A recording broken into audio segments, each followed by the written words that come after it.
So in this video, I'm going to talk about how narcissists are really like children, how they really have the emotional maturity of a toddler, and why some of that might be true.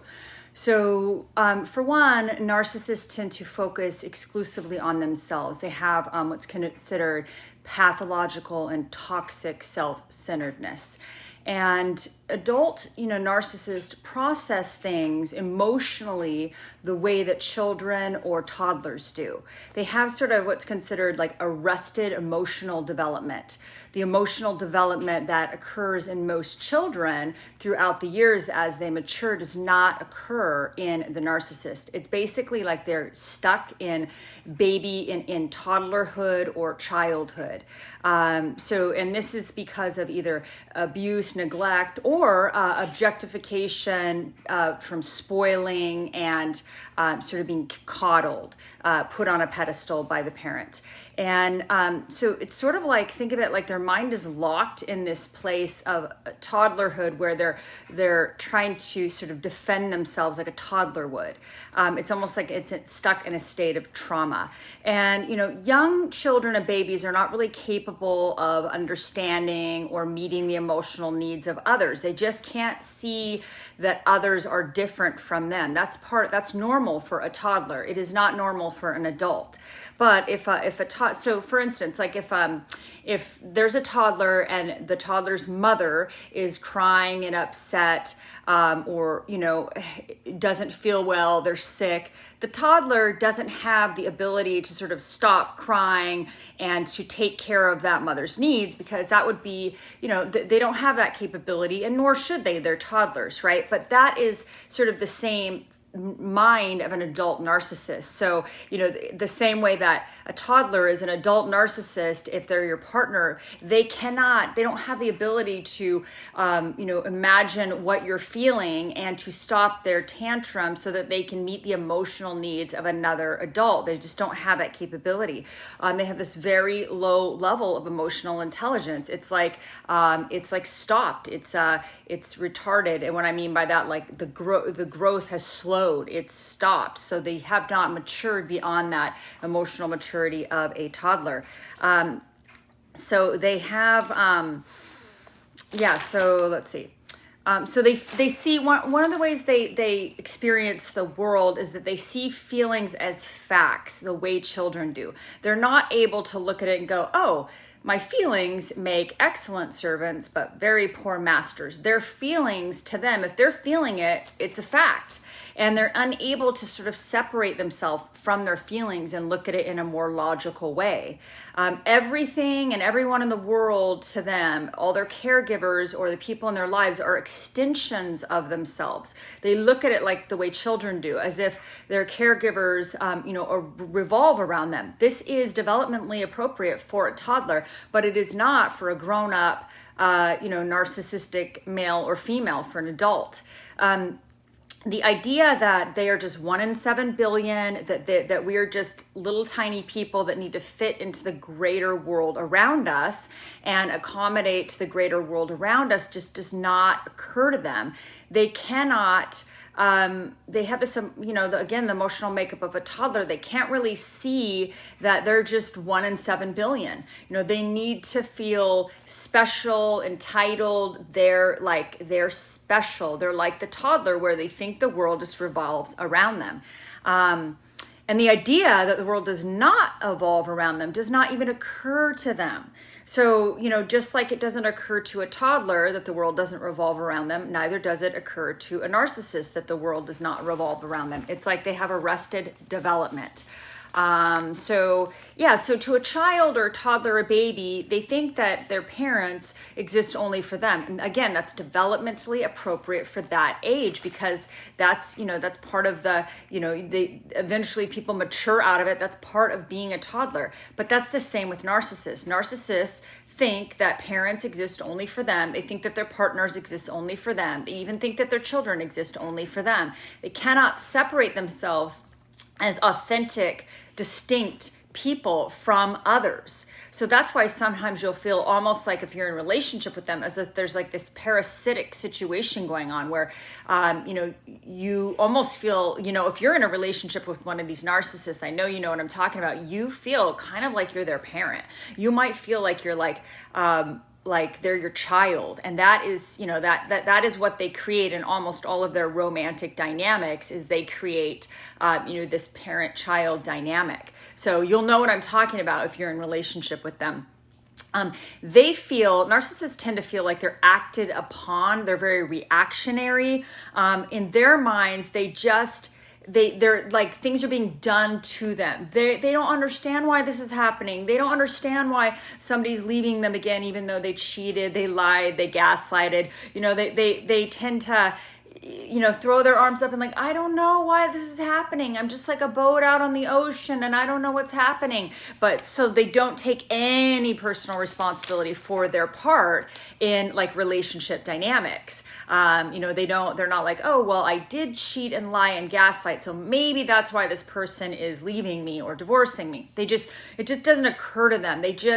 They think that everything's happening to them rather than them feeling like they have a sense of agency, a sense of industry, a sense of, sort of autonomy in the world.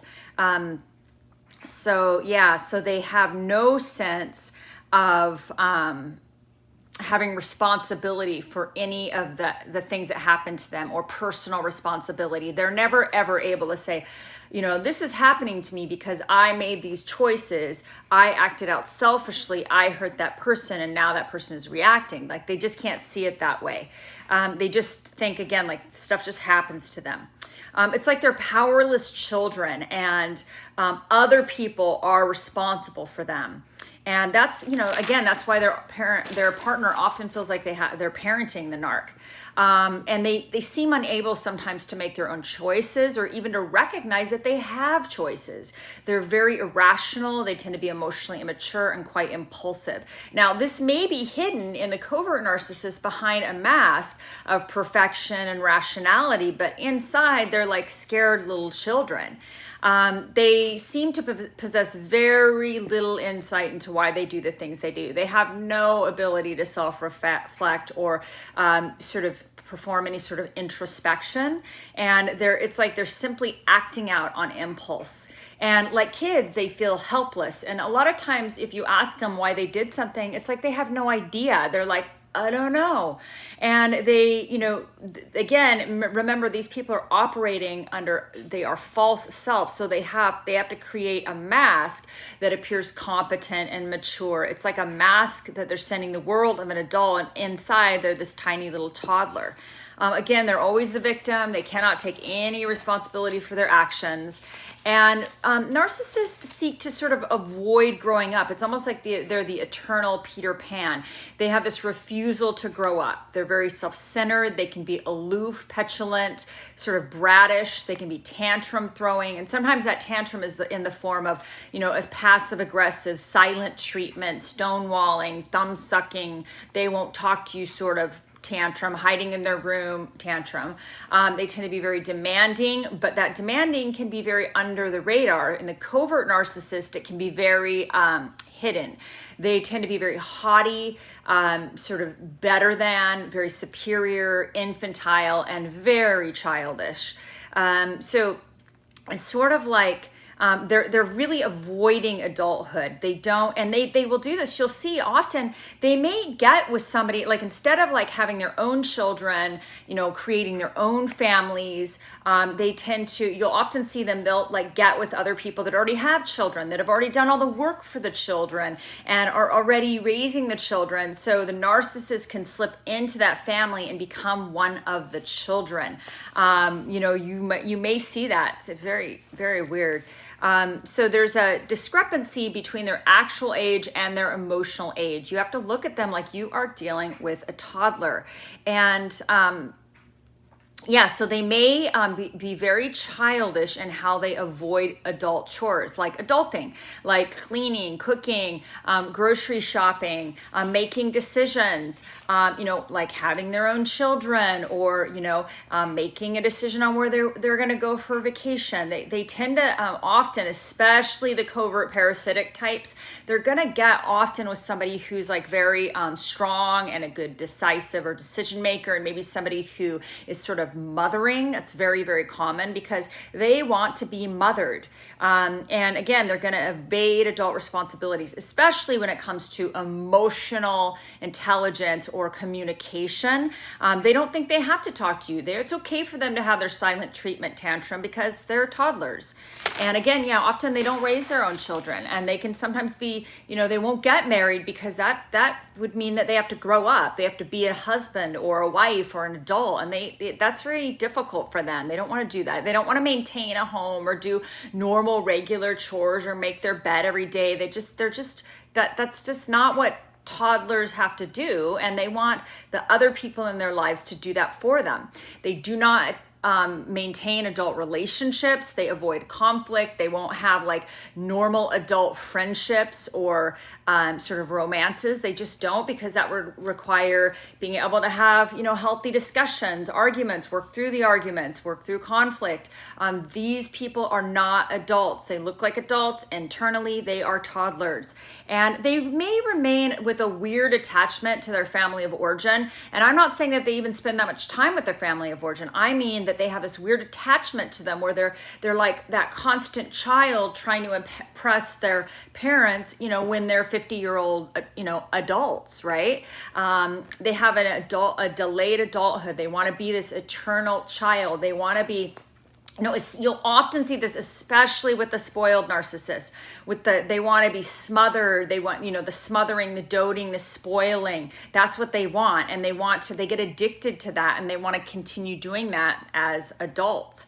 Often, Sam Vaknin talks about how narcissists can be created in really two different ways, or two main ways. One is like severe neglect and abuse, and the other one is through severe sort of spoiling and coddling and smothering.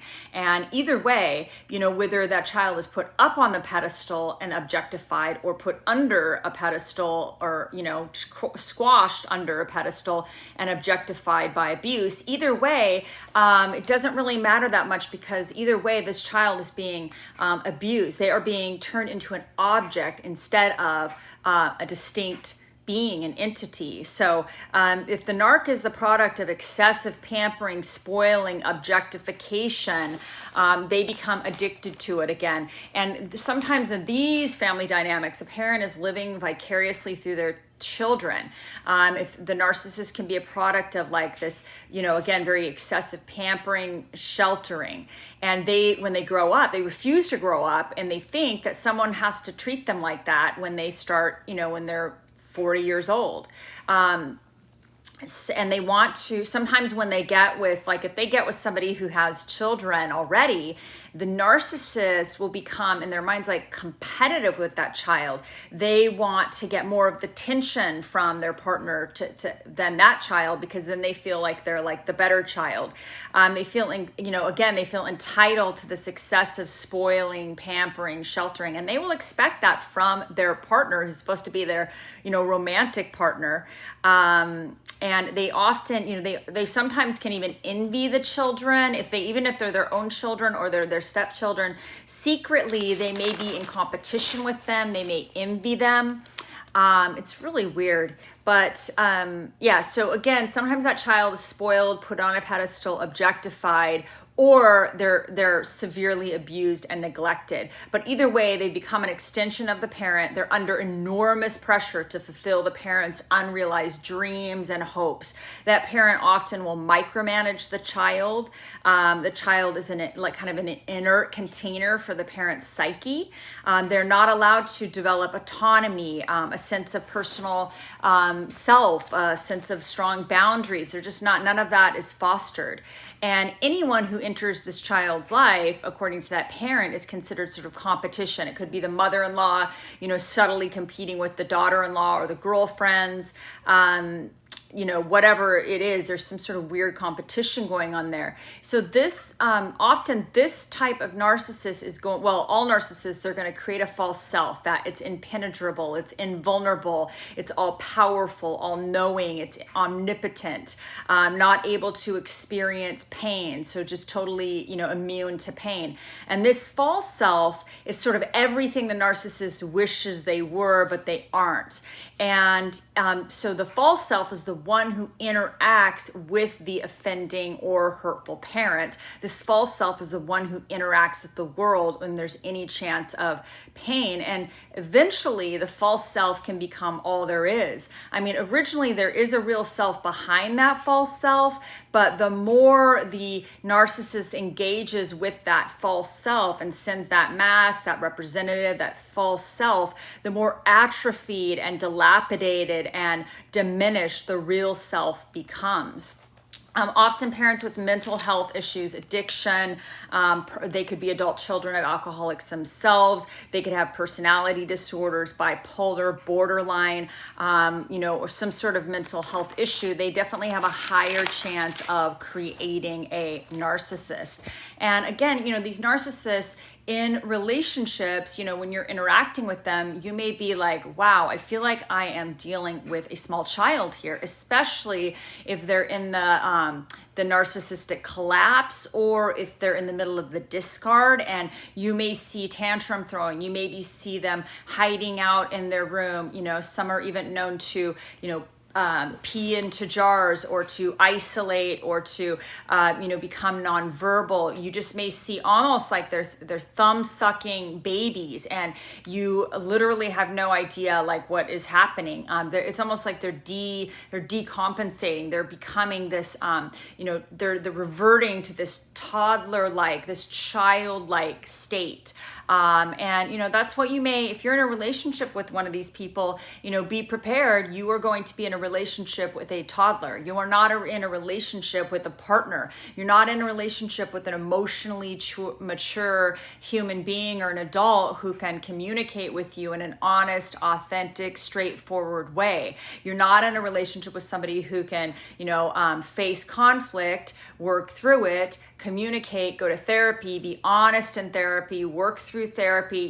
These are not people that are capable of that, because again, you're dealing with somebody who has the emotional maturity of a toddler. This is a small child that you're dealing with in terms of their psyche and their emotional state. And that's as far as they've made it in this world. They've regressed at toddlerhood. So, if you want to be in a relationship with one of these people, I would run to the store and get some Pampers, because you are going to be dealing with a baby. So sorry, I had to throw that last part in for some humor, but I hope you guys, I know you guys can relate to this if you've dealt with this, whether you're with an overt or a covert, and they can manifest differently. The coverts can actually appear to be a lot more mature than they really are. Because they have that mask of like calmness and, gentleness, but underneath they're just this whirling dervish of, trauma and neuroses. But so hopefully this helps you. But I know if you're with one of these people, you've probably seen some of these very infantile behaviors, and you're just like, what in the heck? And this, hopefully this helps to explain some of what you may have experienced. Hope you guys have a good day. Bye-bye.